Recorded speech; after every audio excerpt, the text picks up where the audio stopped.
샬롬. 말씀을 사랑하는 여러분을 환영합니다. 오늘도 하나님 안에서 평안하시지요? 오늘 우리가 함께 펼쳐볼 말씀은 민수기 23장입니다.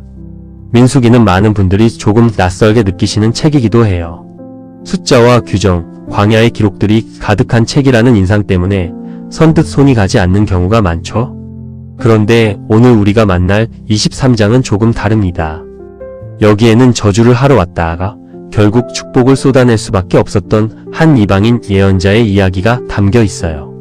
그리고 그 이야기 뒤에 당신의 백성을 향해 흔들리지 않으시는 하나님의 마음이 조용하지만 단단하게 흐르고 있습니다.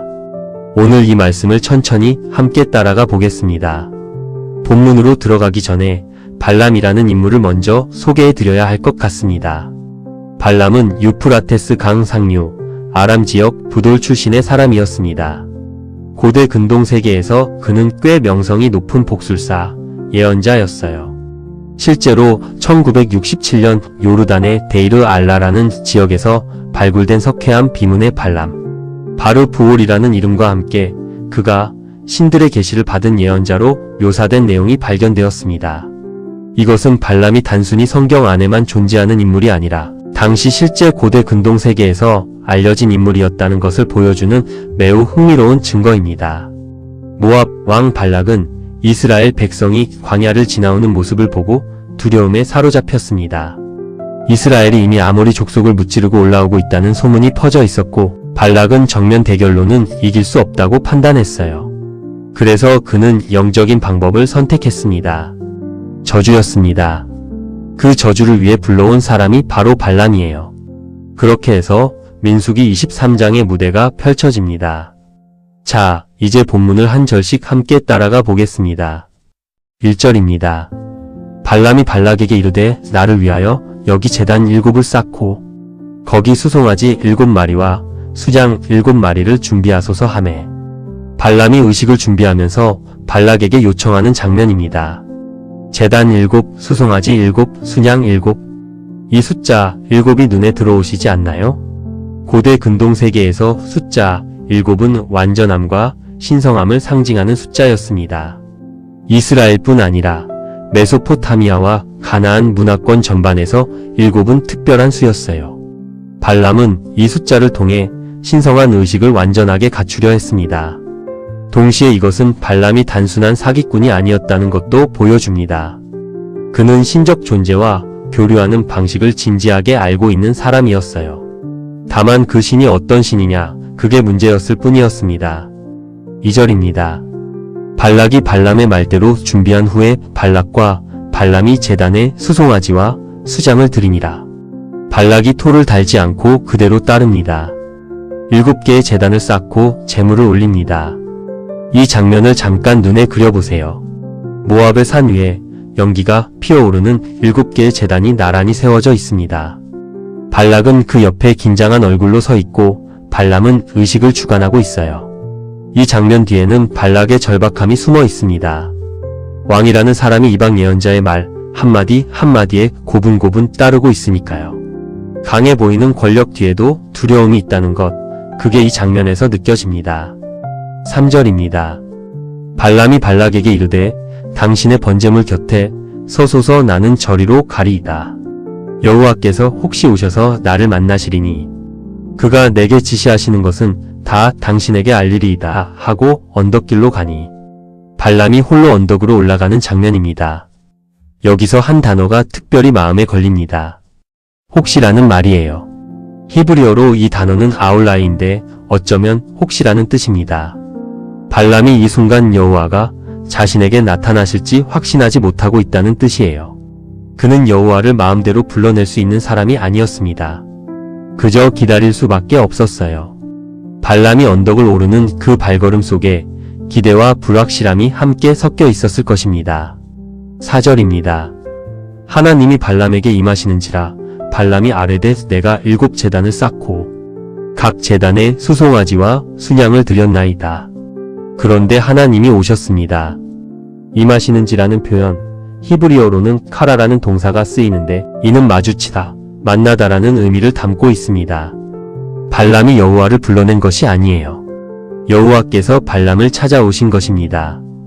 여기서 이미 주도권이 누구에게 있는지 선명해집니다. 발람은 7제단을 쌓았다고 보고합니다. 마치 자신의 의식이 충분했다는 것을 증명하려는 것처럼요. 그런데 하나님은 그 의식의 완성도와 상관없이 이미 오셨습니다. 하나님의 임재는 인간의 의식으로 불러낼 수 있는 것이 아니라 하나님이 오시기로 결정하셔야 오시는 것이라는 진리가 이 짧은 문장에 담겨 있어요. 5절입니다. 여호와께서 발람의 입에 말씀을 주시며 이르시되 발락에게 돌아가서 이렇게 말할지니라. 여호와께서 발람의 입에 직접 말씀을 넣어주십니다. 히브리어에서 입에 말씀을 주다는 것은 단순히 귓속말을 하는 것이 아닙니다. 그 말씀이 곧 발람의 말이 되도록 하시는 강력한 방식의 계시를 의미해요. 발람은 자신이 하고 싶은 말을 하러 온 것이 아닙니다. 하나님이 하실 말씀을 대신 전하는 통로로 세워진 것이에요. 저주를 위한 입술이 하나님의 말씀을 담는 그릇이 되어버렸습니다. 이것은 참 놀라운 역설이에요. 하나님은 당신의 뜻을 이루시기 위해 때로는 당신의 백성이 아닌 사람의 입술까지도 사용하십니다. 6절입니다. 그가 발락에게로 돌아간즉 발락과 모압의 모든 고관이 번제물 곁에 함께 섰더라. 발람이 돌아와 보니 발락만이 아니라 모압의 모든 고관들이 함께 서 있었습니다. 이것은 이 의식의 공식성을 보여줍니다. 단순히 왕 한 명의 사적인 부탁이 아니라 모압이라는 나라가 국가적으로 이스라엘을 저주하려는 공식적인 시도였던 것입니다. 이 자리에 모인 사람들 모두가 발람의 입에서 저주의 말이 흘러나오기를 기다리고 있습니다. 그 기대와 긴장감이 장면 속에 가득합니다. 7절입니다. 발람이 예언을 전하여 말하되 발락이 나를 아람에서 모압 왕이 동쪽 산에서 데려다가 이르기를 와서 나를 위하여 야곱을 저주하라 와서 이스라엘을 꾸짖으라 하도다. 발람은 먼저 자신이 어디서 왜 불려왔는지를 공개적으로 선언합니다. 야곱을 저주하라, 이스라엘을 꾸짖으라. 이것이 발락의 요청이었다는 것을 모두가 듣는 자리에서 먼저 밝혀버립니다. 발락 입장에서는 당혹스러운 시작이에요. 자신의 의도가 공공연하게 드러나 버렸으니까요. 그런데 발람은 이어서 충격적인 말을 합니다. 8절입니다. 하나님이 저주하지 않으신 자를 내가 어찌 저주하며 여호와께서 꾸짖지 않으신 자를 내가 어찌 꾸짖으랴. 발람의 첫 번째 신탁의 핵심입니다. 그리고 이 한 문장에서 발락의 계획은 이미 무너집니다. 하나님이 저주하지 않으신 자. 발람은 이스라엘을 저주하러 왔지만 그가 먼저 확인해야 했던 것은 하나님이 그들을 어떻게 보시느냐였습니다. 그리고 하나님은 이스라엘을 저주하지 않으셨어요. 저주의 전제 조건이 처음부터 없었던 것입니다. 우리는 때로 다른 사람의 말이 우리 마음에 저주처럼 박힐 때가 있습니다. 누군가가 너는 안 돼, 너는 부족해라고 말할 때 그 말이 마음 깊이 들어와 오래 머무르죠. 그런데 발람의 이 신탁이 우리에게 묻습니다. 하나님이 저주하지 않으신 당신을 과연 누가 저주할 수 있겠느냐고요. 하나님이 보시는 눈이 우리의 첫 번째 기준이어야 한다는 것을 이 고대 이방인 예언자의 입이 증언하고 있습니다. 9절입니다. 내가 바위 위에서 그들을 보며 작은 산에서 그들을 바라보니 이 백성은 홀로 살 것이라 그를 여러 민족 중에 하나로 여기지 않으리로다. 발람이 높은 곳에서 이스라엘을 내려다보며 받은 계시입니다. 홀로 살 것이라. 이 표현은 히브리어로 레바다드 이시콘인데 홀로 거하다, 분리되어 살다라는 의미입니다. 이것은 고립이나 외로움을 의미하는 것이 아닙니다. 이스라엘이 다른 민족들과는 구별된 존재라는 것, 하나님에 의해 따로 세워진 백성이라는 선언입니다.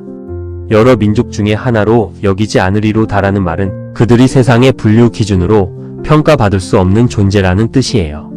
우리도 그렇습니다. 우리는 세상 속에 살지만 세상이 만든 기준으로 완전히 분류되지 않는 사람들입니다. 세상이 성공과 실패로 나누는 기준, 세상이 가치 있다고 말하는 것들, 그 기준이 우리의 전부가 될 수 없어요. 하나님이 우리를 따로 부르셨기 때문입니다. 10절입니다. 야곱의 티끌을 누가 능히 세며 이스라엘 4분의 1을 누가 능히 셀고 나는 의인의 죽음을 죽기 원하며 나의 종말이 그와 같기를 바라노라 하매 발람이 이스라엘의 수많음 앞에서 압도됩니다. 야곱의 티끌을 누가 능히 세며. 이 표현은 하나님께서 아브라함에게 하신 약속을 떠올리게 합니다. 창세기 13장에서 하나님은 내 자손이 땅의 티끌 같게 하리니라고 하셨었죠. 발람은 자신도 모르게 하나님이 수백 년 전에 아브라함에게 하신 그 약속의 성취를 눈으로 목격하며 선포하고 있는 겁니다. 그리고 이 구절의 마지막 부분이 참 가슴을 두드립니다. 나는 의인의 죽음을 죽기 원하며 나의 종말이 그와 같기를 바라노라. 이것은 발람이 자기도 모르게 터뜨리는 고백입니다. 저주를 하러 온 자가 저주받을 백성을 바라보다가 오히려 그들처럼 죽고 싶다고 말하게 된 거예요. 이스라엘의 하나님 안에서 살아가는 사람들의 삶이 발람의 눈에 얼마나 복되게 보였으면 이런 말이 나왔을까요? 이것은 단순한 수사가 아닙니다. 진심 어린 부러움의 고백이에요. 이 말을 들은 발락의 반응을 보겠습니다. 11절입니다. 발락이 발람에게 이르되 그대가 어찌 내게 이같이 행하느냐.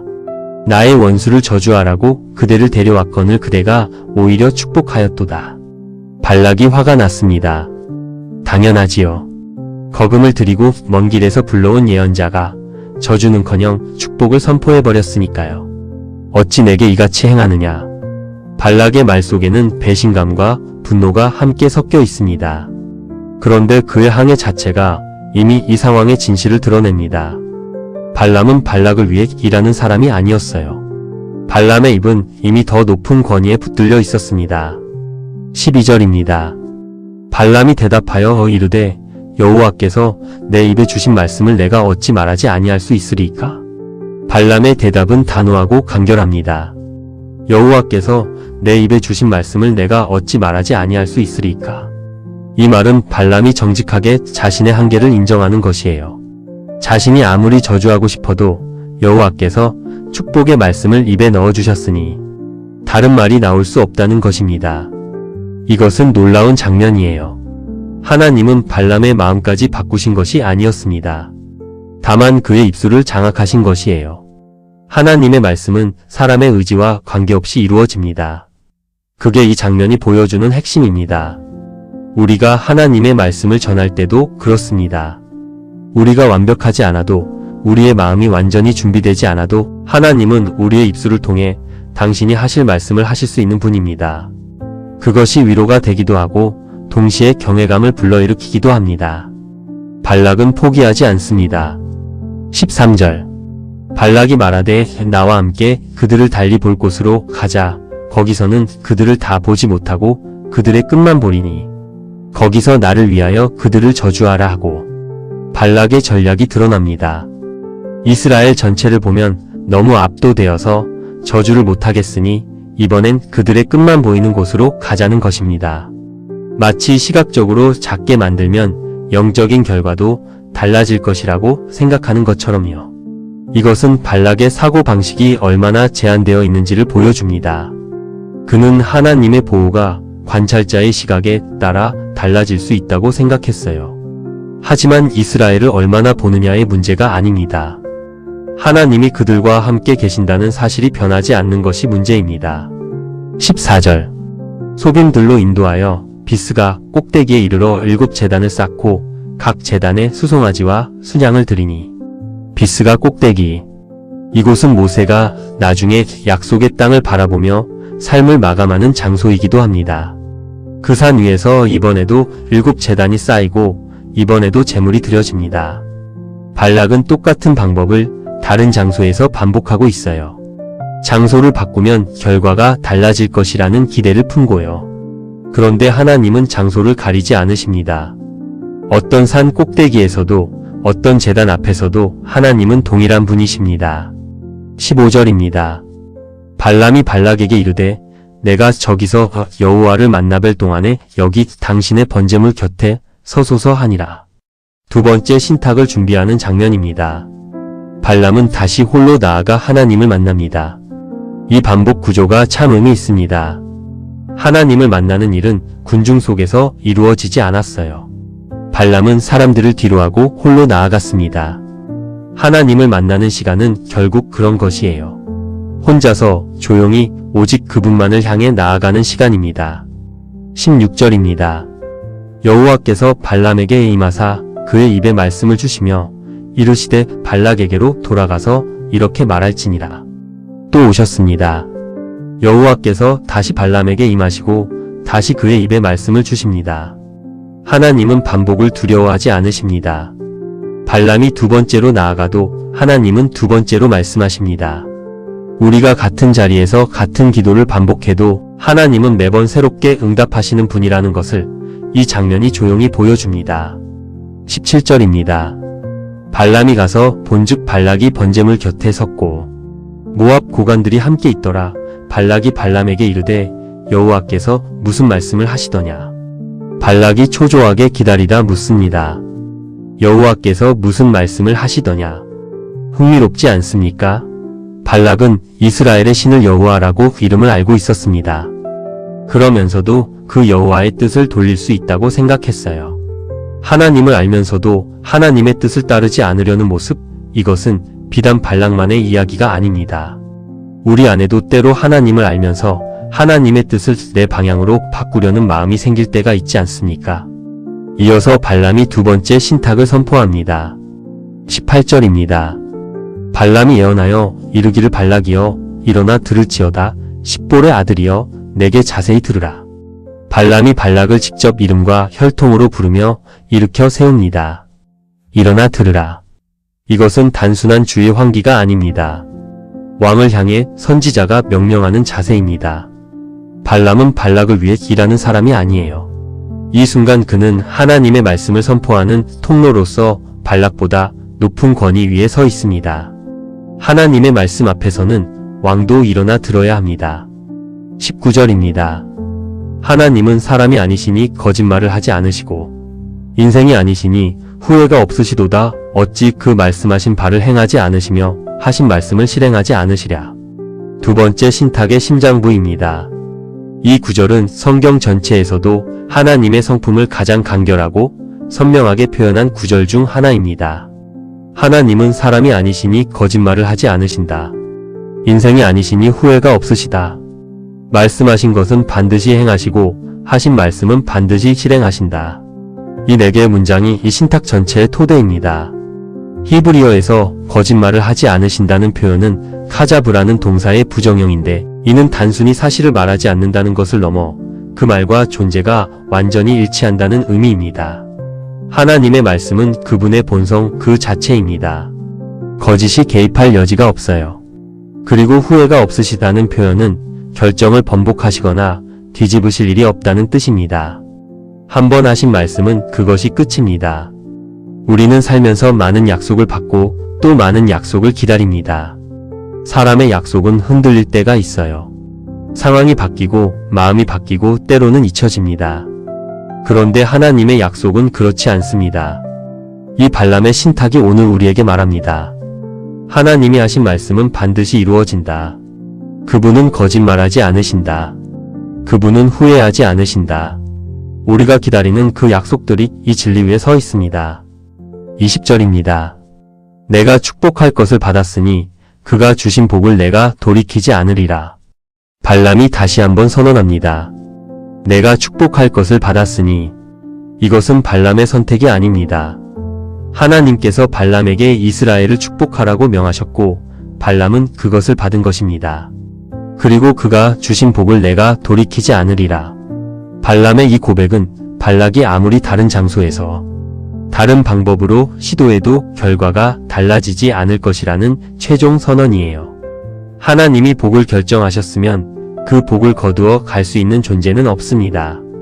이스라엘의 대적들도 광야의 위험도 심지어 발람 자신도 그 복을 돌이킬 수 없습니다.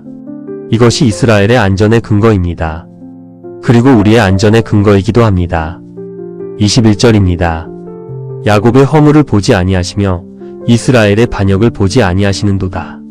여호와 그들의 하나님이 그들과 함께 계시니 왕을 부르는 소리가 그 중에 있도다.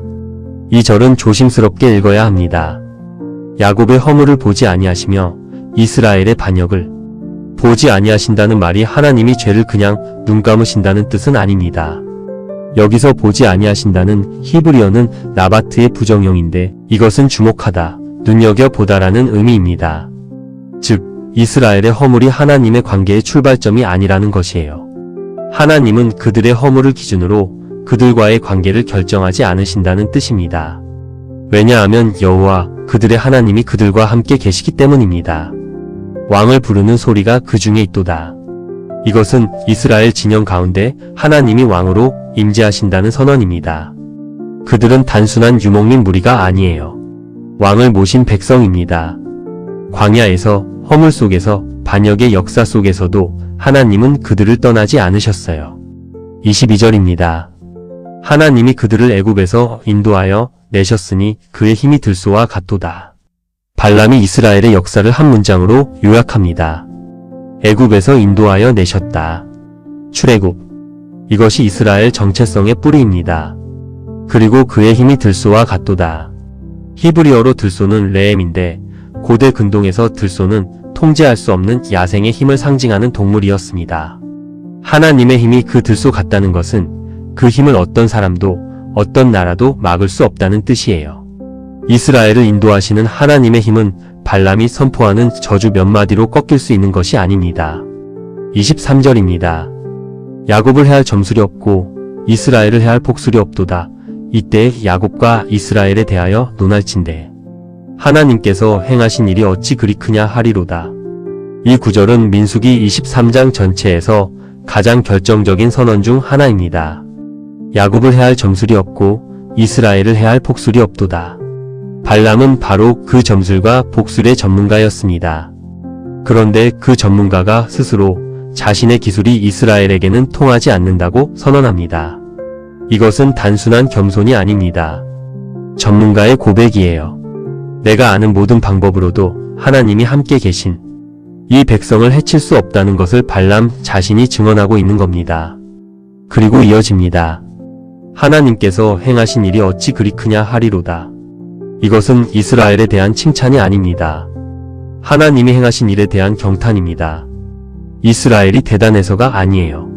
이스라엘과 함께 하시는 하나님이 대단하시기 때문에 그 어떤 점술도 복술도 통하지 않는다는 것입니다. 24절. 이 백성이 암사자 같이 일어나고 수사자 같이 일어나서 움킨 것을 먹으며 죽인 피를 마시기 전에는 눕지 아니하리로다 하매. 사자의 이미지입니다. 암사자와 수사자가 함께 등장합니다.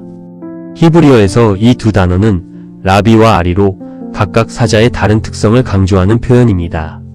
암사자는 먹이를 위해 끝까지 추격하는 집요함을, 수사자는 왕 같은 위엄과 힘을 상징해요. 이스라엘이 그렇다는 것입니다. 먹이를 잡기 전에는 눕지 않는 집요함, 그리고 왕 같은 위엄. 이것이 하나님이 이스라엘을 향해 품으신 비전의 모습입니다. 광야를 헤매는 지치고 연약한 백성이 아니라 하나님의 힘으로 일어나는 사자 같은 백성. 발락은 이 말을 듣고 두 번의 신탁을 통해 자신이 원하는 것을 얻지 못했다는 것을 깨달았습니다. 그래서 그는 마지막 요청을 합니다. 25절. 발락이 발람에게 이르되 그들을 저주하지도 말고 축복하지도 말라. 흥미로운 반응입니다. 저주하지도 말고 축복하지도 말라.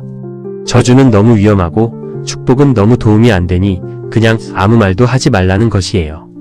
발락의 패배 선언이기도 하고 동시에 그의 마지막 저항이기도 합니다. 그런데 발람은 이 요청도 들어줄 수가 없습니다. 26절. 발람이 발락에게 대답하여 이르되 내가 당신에게 말하여 이르기를 여호와께서 말씀하신 것은 내가 그대로 하지 않을 수 없다고 하지 아니하더이까. 발람이 처음부터 이미 말했던 것을 다시 상기시킵니다. 여호와께서 말씀하신 것은 발람이 그대로 하지 않을 수 없습니다. 침묵도 발람이 선택할 수 없습니다. 하나님의 말씀은 억제될 수 없어요. 발락은 그래도 포기하지 않습니다. 27절. 발락이 발람에게 또 이르되 보라, 내가 너를 다른 곳으로 인도하리니 내가 거기서 나를 위하여 그들을 저주하기를 하나님이 혹시 기뻐하시리라 하고. 세 번째 시도입니다. 발락은 또 다른 곳으로 이동하려 합니다. 하나님이 혹시 기뻐하시리라. 이 혹시라는 단어, 발람이 처음에 언덕을 오르며 쓰던 그 단어와 같습니다. 발락도 이제 확신이 없어요. 혹시 어쩌면 이번에는 다를 수도 있지 않을까 하는 희미한 기대를 품고 있습니다. 그런데 그 희미한 기대는 결국 실망으로 끝나게 됩니다. 23장의 끝은 그 세 번째 시도의 준비를 보여줍니다. 28절. 발락이 발람을 인도하여 광야가 내려다 보이는 부올산 꼭대기에 이르니. 부올산 꼭대기. 이스라엘이 떠돌던 광야가 내려다 보이는 곳입니다. 아이러니하게도 이 세 번째 장소에서 발람은 결국 저주를 선포하지 못하고 민수기 24장에서 이스라엘을 향한 가장 아름다운 축복의 말을 선포하게 됩니다. 하나님이 이미 결론을 정하셨기 때문입니다. 29절. 발람이 발락에게 이르되 나를 위하여 여기 7제단을 쌓고 거기 수송아지 7마리와 수장 7마리를 준비하소서. 세 번째도 똑같습니다. 7제단, 7수송아지, 7수양. 형식은 같습니다. 그런데 결과는 바뀌지 않을 것입니다. 방법을 아무리 반복해도 하나님의 뜻을 바꿀 수는 없으니까요. 30절. 발락이 발람의 말대로 행하여 각 제단에 수송아지와 수장을 드리니라. 23장이 이 장면으로 마무리됩니다. 발락은 여전히 따르고 있고 제물은 다시 드려졌습니다. 그러나 이미 2번의 신탁이 선포되었고 그 두 신탁은 하나의 진리를 가리키고 있습니다. 하나님이 이스라엘을 복 주시기로 결정하셨다. 그리고 그 결정을 바꿀 수 있는 것은 세상에 없다. 이제 이 본문이 성경 전체의 흐름 속에서 어디에 서 있는지 잠깐 생각해 보겠습니다. 민수기는 광야의 책입니다. 이스라엘이 출애굽을 경험하고 시내산에서 율법을 받고 이제 가나안 땅을 향해 나아가는 여정의 기록이에요. 그 여정 중에 민수기 23장이 놓여 있습니다. 이스라엘은 이미 많은 실패를 경험했습니다. 광야에서 원망했고 불순종했고 반역했습니다. 민수기 자체 안에서도 수많은 실패의 기록들이 앞에 나와 있어요. 그런데 그 이스라엘을 발락이라는 외부의 적이 저주하려 했을 때 하나님은 그 시도 자체를 막으십니다. 내부적으로는 여러 실패가 있었습니다. 그러나 외부에서 가해지는 저주 앞에서 하나님은 당신의 백성을 단호하게 보호하십니다. 이것이 중요한 구분이에요. 하나님은 이스라엘의 허물을 모르시지 않습니다. 알고 계시면서도 그들을 향한 약속을 지키십니다. 이것은 예수 그리스도 안에서 우리에게 주어진 이야기와 놀랍도록 연결됩니다. 우리도 허물이 있습니다. 우리도 반역의 역사가 있어요. 그런데 하나님은 그리스도 안에서 우리를 향한 저주를 막으셨습니다. 갈라디아서 3장 13절은 이렇게 말합니다. 그리스도께서 우리를 위하여 저주를 받으심으로 율법의 저주에서 우리를 속량하셨다고요. 발람의 입을 통해 흘러나온 축복, 그 축복의 최종 완성은 예수 그리스도 안에 있습니다. 저주받을 수밖에 없는 우리가 그리스도의 십자가 덕분에 저주 대신 축복을 받는 존재가 되었습니다. 발람이 선포한 하나님이 저주하지 않으신 자를 내가 어찌 저주하랴라는 말이 그리스도 안에 있는 우리를 향해서도 울려 퍼집니다. 민수기 23장 전체를 한 호흡으로 되돌아봅니다. 이 장은 결국 하나님의 말씀이 인간의 계획보다 크다는 이야기입니다. 발락은 온 힘을 다해 저주를 시도했지만 하나님의 뜻 앞에서 그 시도는 번번이 무너졌습니다. 그리고 발람은 저주를 위한 도구로 불려왔지만 하나님의 말씀이 그의 입에 담기자 축복의 통로가 되었습니다. 인간의 의도가 하나님의 계획을 이길 수 없다는 것을 이 본문은 반복을 통해 단단하게 새기고 있어요. 오늘 우리의 삶 속에도 발락 같은 목소리들이 있습니다. 때로는 사람의 입을 통해, 때로는 상황의 압박을 통해, 때로는 우리 안에 자기 비하를 통해 우리를 향한 저주의 말들이 들려옵니다. 그때 이 본문이 우리에게 묻습니다. 하나님이 저주하지 않으신 당신을 과연 누가 저주할 수 있겠느냐고. 하나님이 복 주시기로 결정하셨다면 그 복을 거두어 갈 수 있는 존재는 없다고. 그것이 민수기 23장이 오늘 우리에게 건네는 말입니다. 함께 기도하겠습니다. 하나님 아버지, 이 말씀 앞에 앉아 있습니다. 저주를 선포하려 했던 발람의 입이 결국 축복을 외칠 수밖에 없었던 것처럼 우리를 향한 당신의 뜻은 어떤 것도 막을 수 없다는 것을 오늘 다시 붙듭니다. 우리가 우리 자신의 허물을 볼 때, 또 세상이 우리를 작게 볼 때 당신이 우리를 어떻게 보시는지를 기억하게 해주십시오. 하나님이 저주하지 않으신 우리를 어떤 것도 저주할 수 없다는 그 진리 위에 오늘 하루를 서게 해주십시오. 예수님의 이름으로 기도합니다. 아멘. 감사합니다.